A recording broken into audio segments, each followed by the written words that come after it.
What if I told you that you're getting ready to screw up your draft, and that the mistake you're about to make could potentially destroy your season? But have no fear, because Brock Lesnar is here to help you out. Keep watching.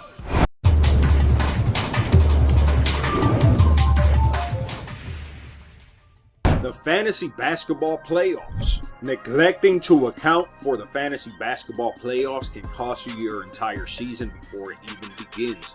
It's crucial that you're familiar not only with your league settings, but you also want to know when your league has their fantasy playoffs, because that will dictate whether a team can really hurt you or really help you during those weeks.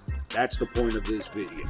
If you're enjoying this content, please do me a favor and smash that like button.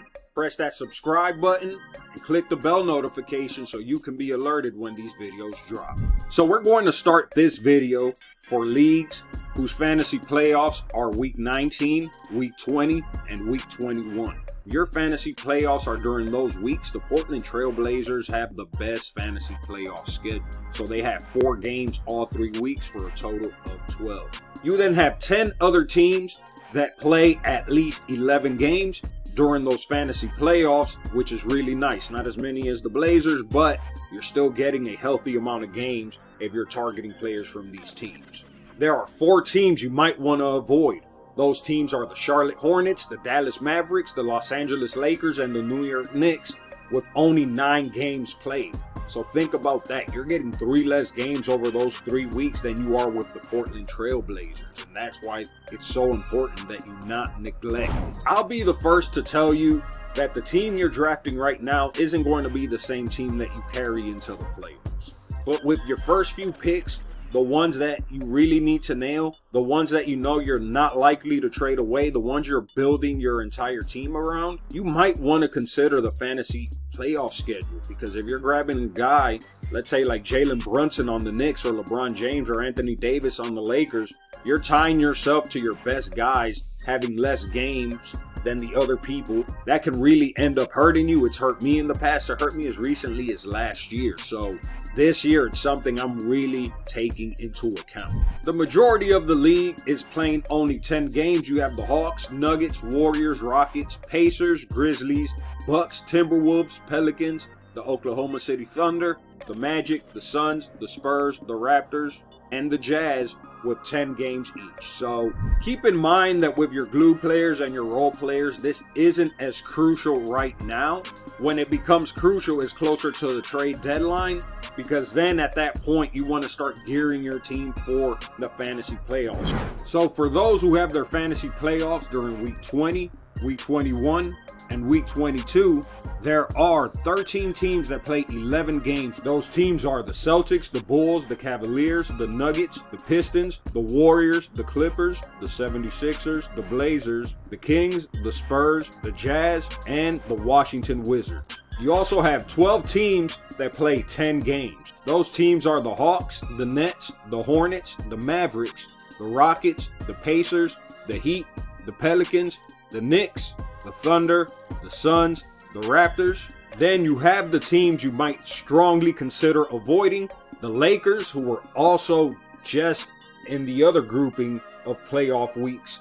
So the Lakers are looking like a team you want to avoid in 2 different league settings at this point. You have the Memphis Grizzlies with 9 games, the Bucks with 9 games, the Timberwolves with 9 games, and you also have the Orlando Magic with only 9 games. So that's a 2-game difference between these guys down here and these guys right up here that get you 11 games. And I want to give a shout out to #basketball for making this tool possible. I'm a very big fan of #basketball. I use them all the time. They're not a sponsor of mine. I just like to shout them out. So for those of you with fantasy playoffs in week 21, week 22, and week 23, you have 3 teams that give you 12 games over that span with 4, 4, and 4 all 3 weeks. Very hard to beat that. Those teams are the Cavaliers, the 76ers, and the Sacramento Kings. So some very enticing options right there. De'Aaron Fox, Domantas Sabonis with the 76ers, Joel Embiid, Tyrese Maxey, Tobias Harris, and then on the Cavaliers, you got players like Donovan Mitchell. You got players like Darius Garland, who with 12 games become some pretty enticing options for you. you've got 17 different teams giving you 11 games.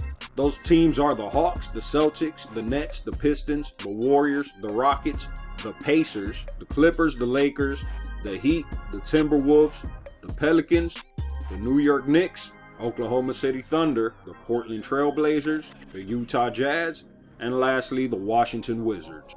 You have 9 teams that give you 10 games, which is decent, but significantly less than those teams getting you 12.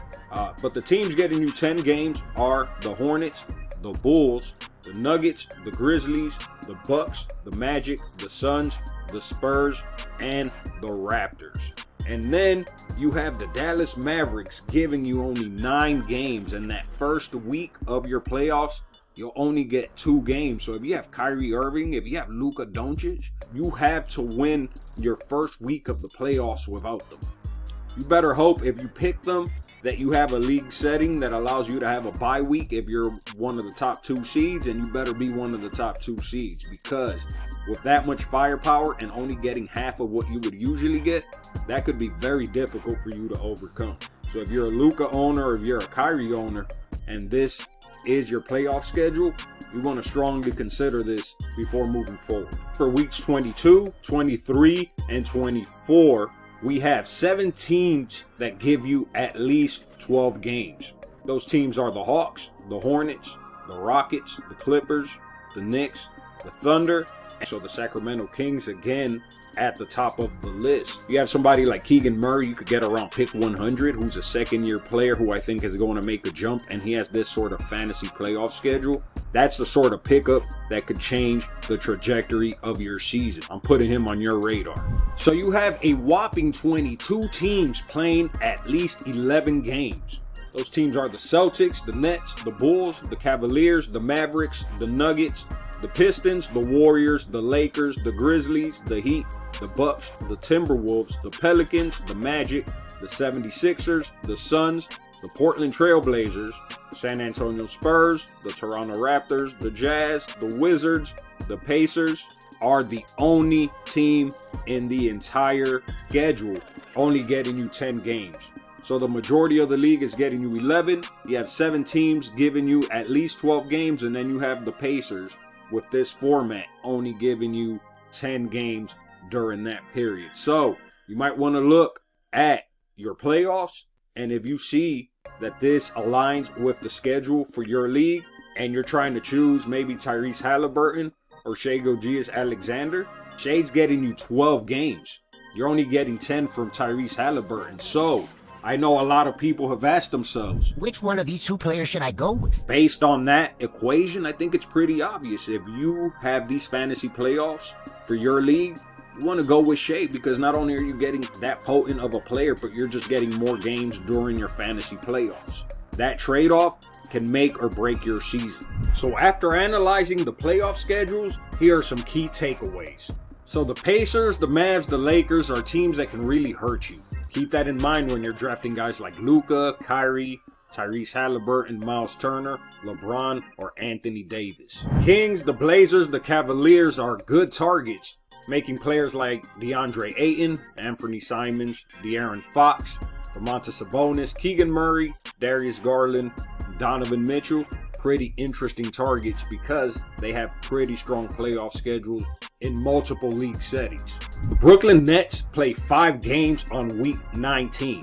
So if your playoffs start week 19, might make sense to target some Brooklyn Nets players, because those 5 games are going to be really juicy. And it's the most that any team is playing during any given week of the fantasy basketball playoffs. Now, do have to keep in mind, the trade-off is they only play 3 games on week 20 and week 21. So they can really help you get to that next round, but then you have to settle with only 3 games the following 2 weeks. The Knicks and the Hornets are 2 teams that help you out more if your playoffs start on week 22. So if you're targeting players on the Hornets and on the Knicks and your playoffs don't start on week 22, you want to be cautious and you don't want to target too many players from those teams. And my recommendation for you is, after the All-Star break, that's when you want to start trading away players with weak schedules for players with really strong schedules, and you want to stack as many strong schedules as possible.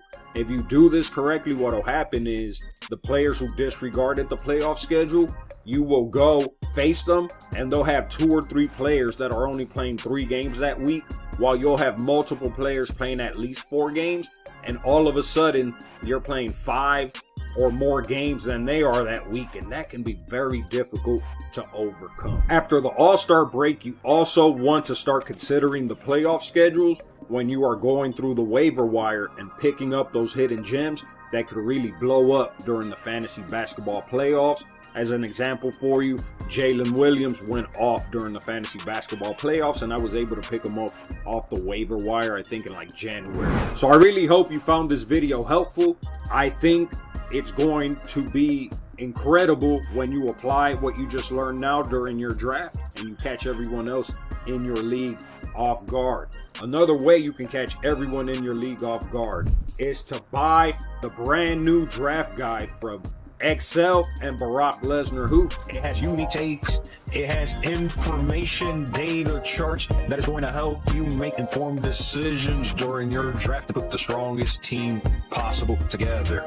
We look at second-year players. We look at which trends translate from year to year. There's so much in this guide, and you can get it for only $9.99. Not only you get this amazing information, you're also helping a small creator like myself help pay the bills. Until next time, this is Brock Lesnar of Brock Lesnar Hoops. See ya.